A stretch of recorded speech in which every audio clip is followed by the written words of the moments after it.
Salut à tous! Super content de vous retrouver pour un nouveau débat du FC Copain.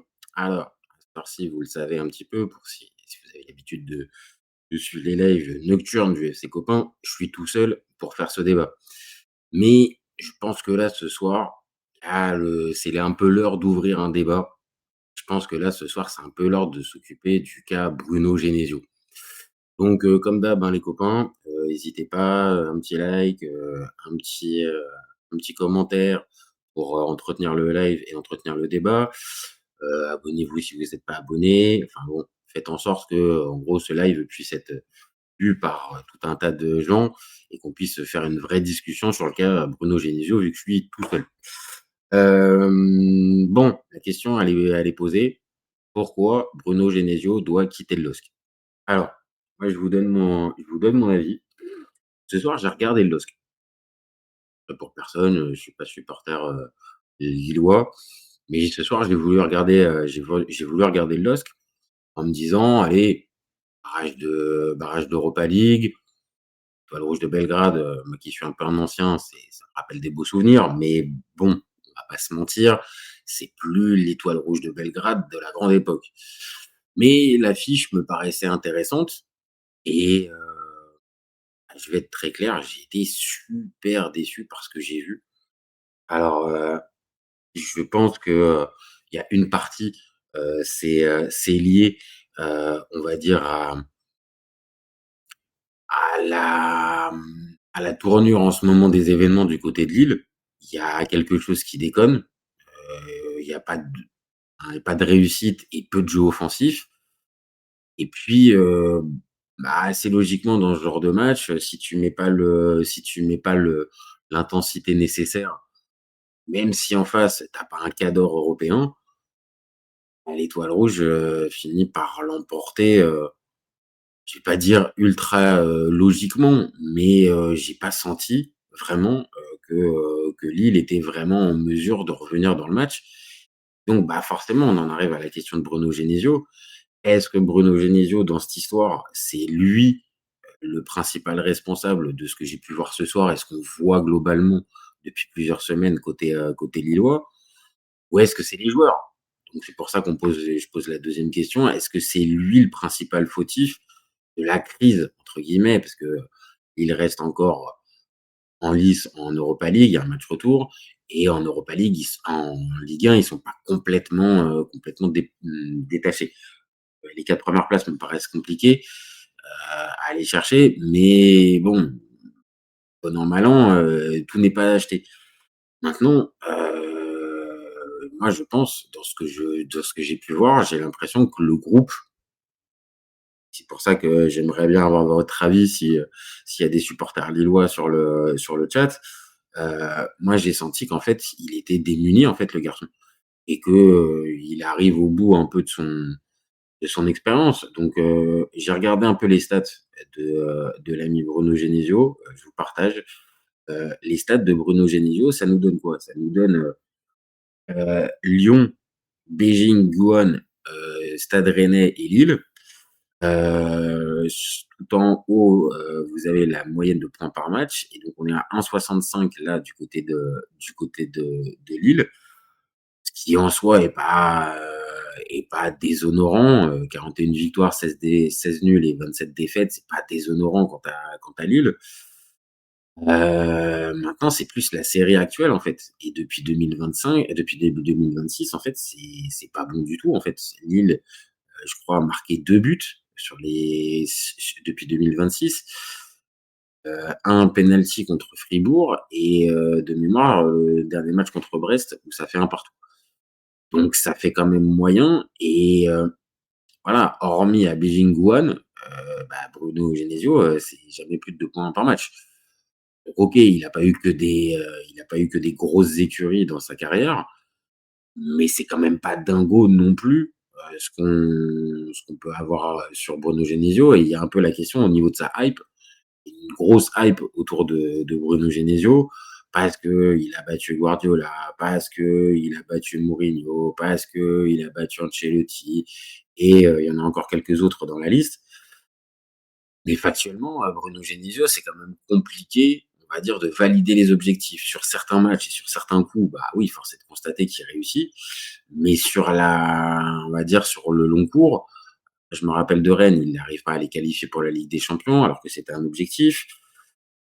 Avec Lille, bah là, cette année, il n'a pas réussi à se requalifier une seconde fois. Vu que là, Lille est en Europa League. Voilà, pour moi, il y a des questions à se poser et le foot est fait de telle manière, j'en ai parlé très souvent ces derniers jours avec le cas de l'OM.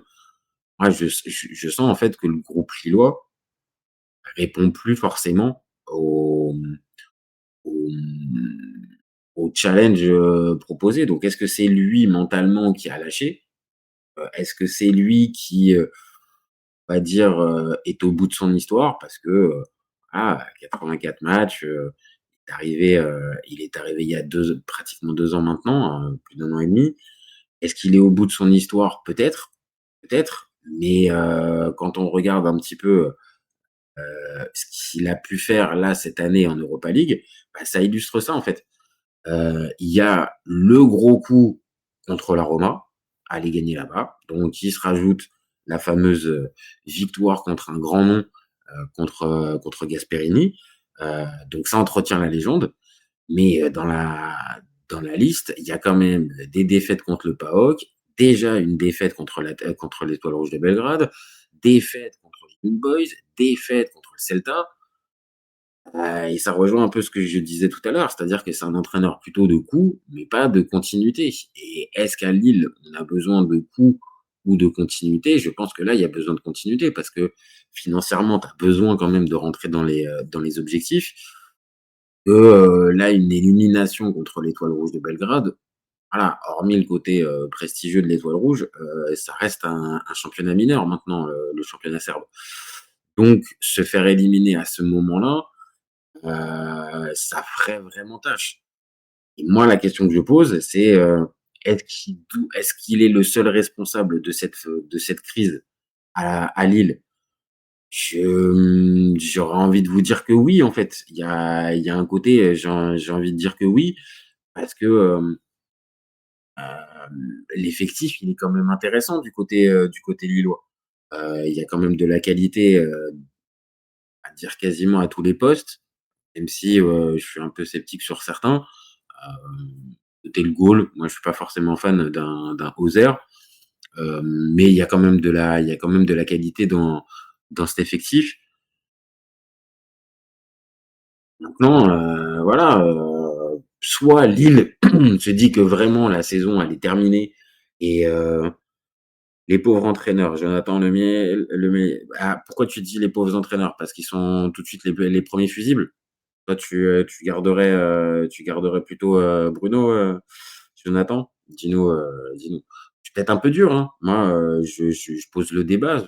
Sur ce que j'ai vu, j'ai la sensation, en fait, il a perdu son groupe et j'ai pas senti, en fait, un sentiment de révolte en deuxième mi-temps. À coup, tu vois des trucs, mais c'est pas ouais, alors peut-être que c'était un match sans, hein, et que, voilà, je vais pas me référer, juste à ce match-là. Mais sur ce que j'ai vu, vraiment sans déconner et ça fait quand même suite, je remonte, défaite contre le Celta, défaite contre les Young Boys, défaite contre le PAOK. Ah bon, il y a quand même des signaux qui sont pas géniaux. Maintenant, oui, l'entraîneur n'est pas le seul responsable, donc pour te répondre si c'est ça ta question, les pauvres entraîneurs, bah, ouais, après malheureusement le foot de 2026. Dès que tu commences à avoir une série négative, tous les regards se posent sur l'entraîneur parce que, on changera toujours beaucoup plus facilement un seul homme, voire un staff, que 22 joueurs. Donc voilà, maintenant, moi, c'est ma sensibilité du moment. J'ai vraiment, l'impression qu'il est à la fin de son histoire. Maintenant, il y a une vraie question aussi, c'est que s'il vient partir, Genesio, tu mets qui à la place?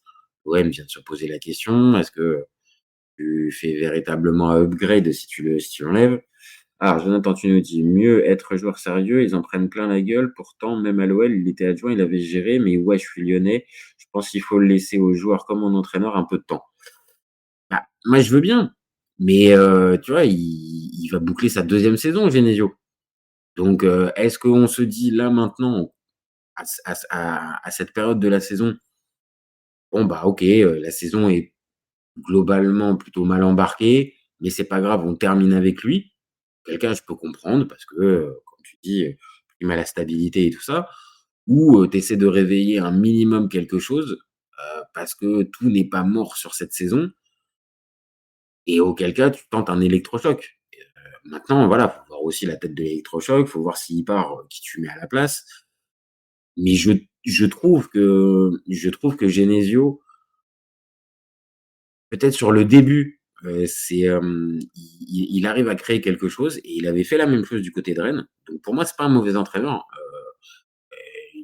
Qu'il ait une hype, forte autour de lui, c'est une chose, mais c'est pas non plus immérité.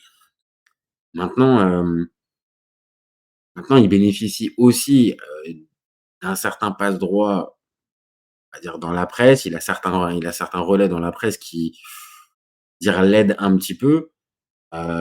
Et là, pour l'instant, il était pas mis véritablement sous les feux des projecteurs depuis le début de la mauvaise série lilloise. Là où d'autres entraîneurs avec ce type de bilan, on aurait mis vachement plus la pression. Maintenant, voilà, c'est deux salles, 2 ambiances, est-ce qu'il faut plutôt laisser, le bonhomme avec son staff aller jusqu'au bout de l'histoire comme je l'ai dit, quitte à hasarder, c'est peut-être un peu dur, mais lâcher la saison? Peut-être que c'est ce qu'il faut pour respecter, on va dire, le contrat et le tout. Moi, je pense quand même qu'il y a quelque chose à sauver et que ne serait-ce que même là, sur ce match retour contre, l'Étoile rouge de Belgrade, avec Genesio, je vois pas la plus-value. Vraiment, je vois pas Lille inverser la tendance, au match retour si c'est Genesio avec évidemment les mêmes joueurs. Pardon. Maintenant, je peux me faire mentir et j'ai rien à gagner dans cette histoire, hein, si c'est pas le cas, pour moi, tu as raison. Alors, Jeune Fantasy, pour moi, tu as raison, il a perdu son groupe, ce match était infâme. Ah ouais, c'est la sensation que j'ai eue. Moi, je suis pas encore une fois, je le dis pour ceux qui arrivent dans le live, je suis pas un supporter lillois et je suis pas un expert lillois. Donc je me présente pas comme ça. Maintenant, j'ai vu le match, j'ai vu plusieurs fois Lille depuis le début de saison. Je reste sur ma faim et là, ce soir, ah ouais, je vais aller prendre les stats, mais c'est vraiment pas bon, en fait, pour moi ce soir. Hop, stats, plutôt sur l'autre. Hop, c'est plutôt là-dessus. Les stats de ce soir, pardon, désolé, mais autant essayer de faire ça bien. Lille, voilà. Ça nous donne en statistique, ça nous donne 0,48 de XG contre 1,59 pour Belgrade. Hop, on reprenne les commentaires. Voilà. 1,59 contre 0,48. 4 grosses occasions contre 0 pour Lille. 7 tirs à 9. Possession 53-47. Et je sais pas moi, mais le 4-2-3-1 avec Muko, Boady, pas Boady, pardon, André, Gaëtan Perrin, Haraldsson, Correa et Mathias Fernandez. Boady était à droite. Je sais pas, pour moi, il y a moyen de faire quelque chose avec ça, en fait. Et c'est pas possible que on se contente d'aussi peu pour Lille. Donc et je reprends les messages. Autres là, hop, hop, hop. Jeune Fantasy, il est complètement ah! Vraiment, j'ai vraiment du mal avec les commentaires.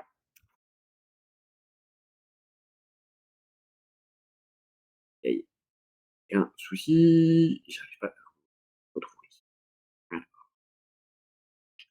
Voilà, super. Il est complètement perdu. Pour moi, il s'est passé quelque chose. Il a dû avoir des problèmes perso autour de janvier pour qu'on passe de troisième attaque de Ligue 1 à 2 buts en 8 matchs. Ouais, c'est ça. Alors, je suis totalement d'accord avec toi, Jeune Fantasy, je l'ai dit tout à l'heure. Pour moi, c'est enfin que Lille, soit aussi peu dangereux et pour ce match et depuis début 2026, c'est qu'il y a quelque chose. Donc tu as raison, peut-être qu'il s'est passé un truc. Est-ce que c'est pendant le mercato? Attendez peut-être des renforts, j'en sais rien, hein, je mets les choses sur la table. Et Jonathan qui nous dit: «Après ouais, c'est sûr, tu as raison sur ces points-là». Puis j'avoue, j'ai pas trop suivi à fond, mais je pense, si on comprend bien, bonne soirée, je vais m'abonner, good night. OK, bah, merci à toi, Jonathan. Abonne-toi et à bientôt.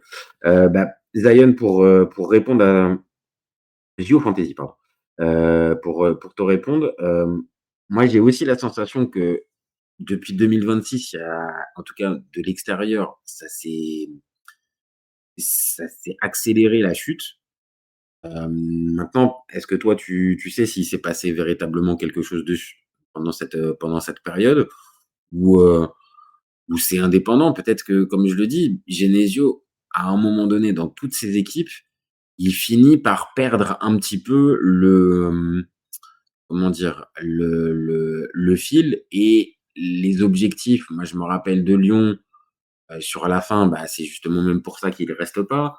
À Rennes, je l'ai dit tout à l'heure, il y a un goût un peu d'inachevé avec, cette quatrième place et la non qualification en Ligue des Champions. Et là, j'ai l'impression que ça ressemble pareil, c'est-à-dire il y a eu des coups d'éclat, il y a eu des beaux moments parce que, faut pas les sous-estimer, mais les victoires contre l'Atlético, contre le Real, le 8 de finale de Ligue des Champions, c'est pas rien. Et même cette année, il y a eu encore des matchs qui étaient pas fous. Je pense au match contre Marseille. Le match est plutôt bon. Le match est plutôt bon de la part de Lille et il y a victoire au bout. Ça, c'était encore fin 2025. Depuis 2026, ouais, c'est vraiment très, très, très, très compliqué. Et là, je regarde les prochains matchs de Lille. Prochain match, ça va à Angers. Alors OK, hein, évidemment, Angers, sur le papier, c'est pas génial, mais Angers, ça prend la tête à tout le monde et c'est vachement difficile à jouer, donc c'est pas vraiment le match parfait pour te relancer. Tu as ce fameux match retour contre Belgrade dans une semaine. Voilà, hein, moi je ne vois pas comment Lille inverse cette tendance-là et quand on regarde le classement, alors évidemment, Marseille n'est qu'à 6 points devant, mais derrière, il y a égalité avec Rennes, Strasbourg tape à la porte, tu as aussi Lens, tu as aussi Monaco, voire même tu as encore Lorient, et Toulouse. Et Angers, on rigole, mais le Angers, si ça bat Lille, ça revient à 2 points de Lille. Donc vraiment pour moi la saison, elle peut mal tourner s'il n'y a pas quelque chose qui est fait. Voilà. Moi c'est mon idée de base. Donc supporters, lillois, dites-moi si je m'emballe un petit peu trop et si, au contraire, c'était qu'un épiphénomène. Mais d'après ce que nous dit Fantasy, c'est plutôt chronique et il y a l'air d'avoir quand même des chances pour que, dire la tendance se poursuive. Donc je sais pas. Moi, voilà, moi, c'est mon mood du soir. Je pense que Lille, ça sent pas très, très bon pour valider des objectifs et que, à ce rythme-là, tu gardes Bruno Genesio. J'ai peur que tu fasses même pas de coupe d'Europe, que, bah, oui, que ça soit au match retour, contre l'Étoile rouge ou plus tard, tu passeras pas. Donc, moi, pour moi, je suis un peu inquiet. Maintenant, voilà, je pense que Lille avait pas forcément budgété, une place sur le podium. Voilà, il y a des joueurs importants qui sont partis ces derniers mercatos. Maintenant, il y a quand même matière de faire mieux, quand tu regardes l'effectif, que ça soit, bon, alors Giroud, mais Mathias Fernandez, comment il s'appelle? Bentaleb, Muko, Boady, Haraldsson, Benjamin André, Gaëtan Perrin, Chancel Mbemba, Aïssa Mandi, non, un peu moins, mais Thomas Meunier, Thiago Santos, Romain Perraud, enfin moi je vais pas les faire, hein, je vais pas tous les faire. Il y a quand même de la qualité et de voir ce que j'ai vu moi ce soir pour un match de coupe d'Europe coup près, j'avoue que pour moi c'est pas digne. C'est pas digne d'une équipe entraînée par un bon entraîneur français. Voilà. Donc soit il y a quelque chose qui est vraiment fait là dans les heures qui viennent, sais même pas. Je pense que ça me paraît compliqué. Fantasy, Genesio, à un moment, a dit qu'il avait eu des soucis perso il y a peu. Aussi, je pense qu'il a pas du tout aimé le mercato, et là, j'aime bien Genesio, mais là, c'est grave. Donc toi, tu militerais toi aussi pour un départ là maintenant pour essayer de sauver la saison en mode électrochoc, ou tu le laisses terminer en mode bon, il peut peut-être essayer de trouver deux trois ficelles. Maintenant, je le dis, hein, la ficelle pour retourner le match en Ligue Europa, j'ai du mal à croire. Vraiment, j'ai du mal à croire. Maintenant, après, il y a eu, alors, il y a Jonathan qui nous dit: «Ah OK, j'avais pas vu ça, classement de Angers, oh tu vu le foot, c'est comment tu as dit d'Angers, ça peut être, faut le garder, je vous laisse à plus». On a mis 1-0, on a mis 0 but à Metz. Bah ouais, ouais, ouais, ouais. Ça, j'avoue que ça, c'est quand même un signe, sachant que Metz, désolé s'il y a des Messins qui nous regardent, mais c'est quand même un peu le paillasson de la Ligue 1 cette saison. Faire 0-0, alors OK, c'était là-bas, mais quand même quoi. Quand même. Metz, c'est vraiment très, très faible et ça montre le mood du moment. Donc j'ai vu la conférence d'après-match, pour moi, il a plus les clés. Ouais, bah, je pense aussi, hein. Je Tu penses que quoi? Tu penses qu'il attend le coup de chausson de la part de l'étang et qu'il prendra pas il posera pas sa démission là? Moi, je pense que ça va plutôt se passer comme ça, hein. Parce qu'il va attendre, mais il sait au fond que voilà, c'est compliqué. Et après, il faudra peut-être se poser, après, et dans quel sens? Bah ouais, l'électrochoc, Jonathan, bah, l'électrochoc, en fait, tout dépend du choix du coach. Tout dépend de ce que tu vas chercher derrière. Si tu vas juste chercher un pompier de service pour juste, sauver, éteindre l'incendie, bon, bah, OK, quel cas, à la limite, la Genesio, ça se terminera moyennement et puis, tu prendras un nouveau coach à l'intersaison. Maintenant, si tu veux sauver quelque chose, moi, je le dis, c'est ça qu'il faut aller chercher. C'est un coach qui t'amène peut-être une petite étincelle sur cette fin de saison, mais si c'est pour pas si voilà, je viens de dire, si c'est pour juste prendre un pompier, bon, la saison de Lille risque rien. C'est juste que la saison, elle sera fade pour les supporters, en fait. Pardo, Correa, Haralson en dessous de tout, j'ai pas compris. Ah, on est d'accord quand même que tous les joueurs que tu cites, Zion,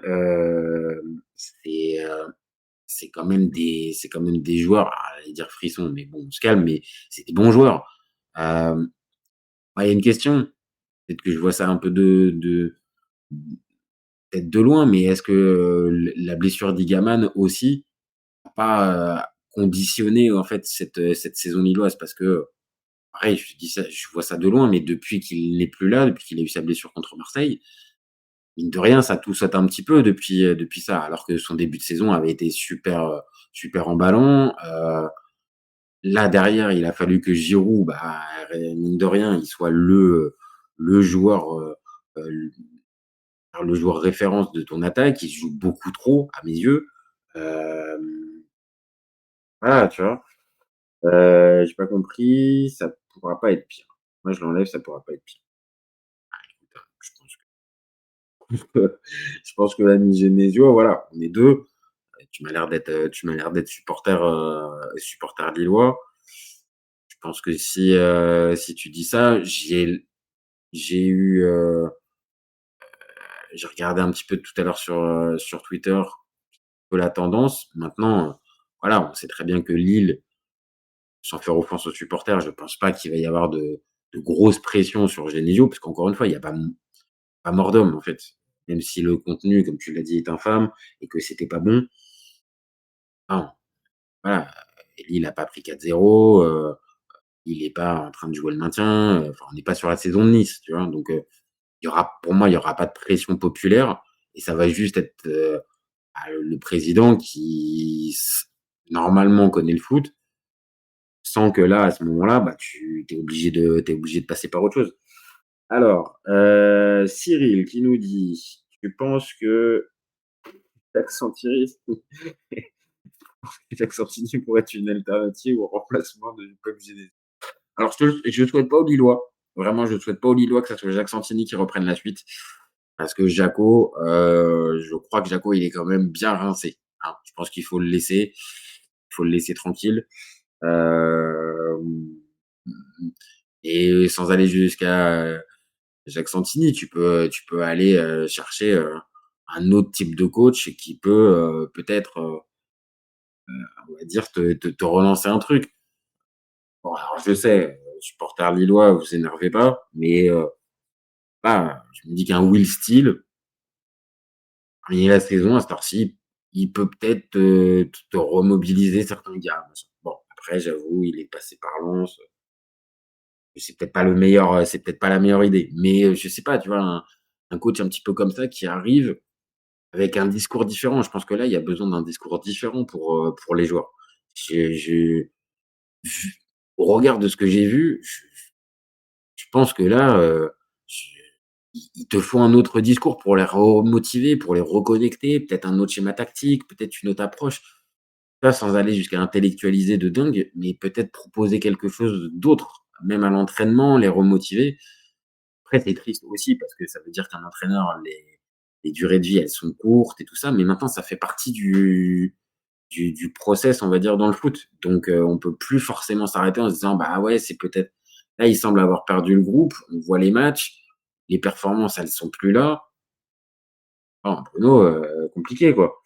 Heu, on est d'accord, tu vois? Iliman et Mbemba blessés, heu et Mbappé blessé, ça fait de gros dégâts. Ouais, je suis d'accord parce que tu as Mbappé aussi qui est pas là et Mbappé, et j'avoue pareil, son match contre l'OM où il est buteur, il était très intéressant et il semblait même un peu, monter en puissance et Gaman, on en a parlé un peu sur la chaîne pendant la CAN, mais oui, c'est un joueur en fait, c'est un joueur qui forcément t'apporte quelque chose, que ça soit en cours de jeu ou en titulaire et évidemment, ça te fait une solution de moins, une rotation en moins et je le dis, moi, je pense que Giroud joue trop. Hem, Giroud dans un rôle un peu de super sub, vu l'hygiène de vie et tout ça et l'âge qu'il a, je pense que ça pouvait coller. Ah maintenant, si tu le mets beaucoup plus, titulaire et tu es obligé de lui mettre du plus de temps de jeu, c'est compliqué donc Genesio est pas responsable de tout. Maintenant, c'est un état de fait, c'est que l'équipe tourne au ralenti. Il y a une 5e place pour l'instant qui est vraiment en danger avec les concurrents, et il y a un barrage qui est mal embarqué. Donc, bon, mentir, Bruno, ça sent pas bon pour toi. Maintenant, je pense que ça va être les temps. Voilà, je pense qu'on va terminer là-dessus, je sais pas ce que tu en penses, Zio, mais c'est les temps en fait qui va prendre la décision et pour le coup, je pense pas que ça soit un grand affectif. Je dis pas qu'il aime pas, Genesio, mais c'est pas un grand affectif. Et vu la situation, ça m'étonnerait qu'il continue de laisser, confiance à Genesio. Maintenant, il y a une vraie question, c'est combien ça coûte? Je sais pas combien de temps il lui reste de contrat. Donc en fonction de la durée de contrat, ça peut aussi peut-être impacter. Mais là, au final, je pense sincèrement que l'étant en voyant la situation, en voyant les matchs, il est ambitieux en plus pour le club. Je pense que, il y a un entretien qui va se faire avec Bruno et un petit coup de chausson qui va tomber. Ça m'étonnerait pas. Jonathan, ah ouais, je pensais un des 4 il devrait faire un petit match. On se coach et on joueur normal, papier, cerveau et mouche. C'est Joe Poto. OK. Et ben écoute, Joe, merci à toi, merci à toi.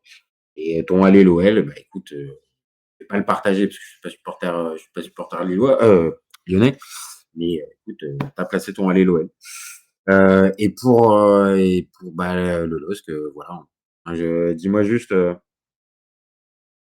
dis-moi juste comment, Zio, si toi tu penses que il va le lâcher, les temps et pour moi je pense que, voilà, j'ai fait le tour, hein. J'ai fait le tour, amis lillois, c'est un peu dur parce qu'on parle pas souvent de Lille sur la chaîne, mais ça va peut-être être l'occasion de pouvoir en parler un peu plus souvent. Et là, vraiment, sur ce que j'ai vu ce soir, tellement déçu, vraiment, du spectacle proposé que, tu regardes un peu les résultats, tu regardes un peu la tendance et j'avoue que là, Bruno, Ah, j'avoue que je vais pas aller jusqu'à dire que je milite parce que je suis pas supporter encore une fois. J'ai pas forcément envie que le mec, perde son boulot. Mais je pense que pour, le bien de la fin de saison lilloise, ouais, faut proposer autre chose et donc dire merci à ce bon vieux, Bruno. Merci pour tout. Il y a eu des émotions, il y a eu des beaux moments. Encore une fois, l'année dernière, il y a eu des vrais moments importants dans la saison lilloise. Mais bon, là, faut voilà, on va se dire merci. On va se dire merci et peut-être dans les prochains jours, commencer à se poser la question du successeur. Mais là, je pense que ce soir, c'est logique d'entamer la question de la succession de Bruno Genesio. Voilà les copains, alors Dior Fantaisie, dernièrement, Genesio fait entrer vers la 70e pour qu'il touche 0 ballon. Ouais, bon, bah, c'est à chaque message, tu es en train de me confirmer que vraiment il a perdu la main, notre ami Bruno. Donc bon, à Bruno, je pense que vraiment faut partir. Faut vraiment partir. Tu me l'as cloué avec cette info-là, avec Giroud à la 70e pour qu'il touche 0 ballon. Ça se voit, il est plus inspiré. Il n'est pas inspiré, l'ami Bruno. Donc faut s'arrêter. Faut s'arrêter et ça serait dommage de comment? Heu, de ternir plus, son bilan qui, je le remontre, allez, avant de terminer, le bilan est pas dégueulasse du côté de Lille. 84 matchs, 41 victoires, 16 nuls, 27 défaites et 1,65 de points par match. Quand même pas sur un truc dégueu. Donc voilà, il a fait une partie du bon travail. Ah, on arrive au bout. Yo, qu'est-ce que tu nous dis? Ça le met un peu en porte-à-faux, l'étang. Il avait dit encore il y a 2 semaines qu'il voulait prolonger Genesio.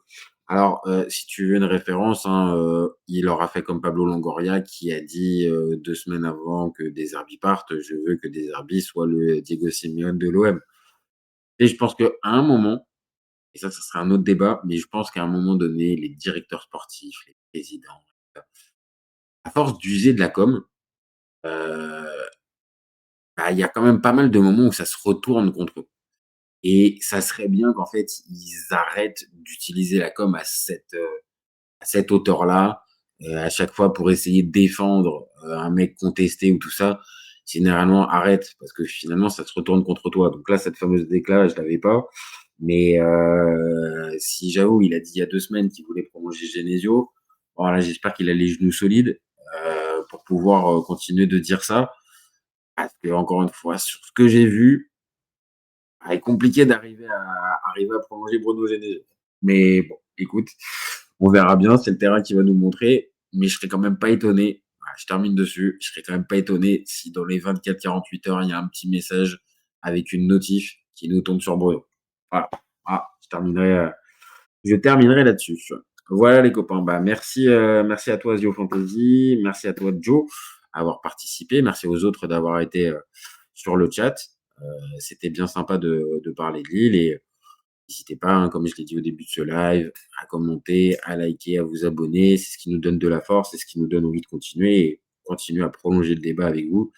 C'est ce qui est le plus kiffant. Voilà les amis, donc bonne fin de soirée, voire même bonne nuit. Et puis vous gardez en tête, comme d'habitude, QFC Copains, on est ouvert toute l'année. Ciao les copains. Ciao, ciao. Ciao.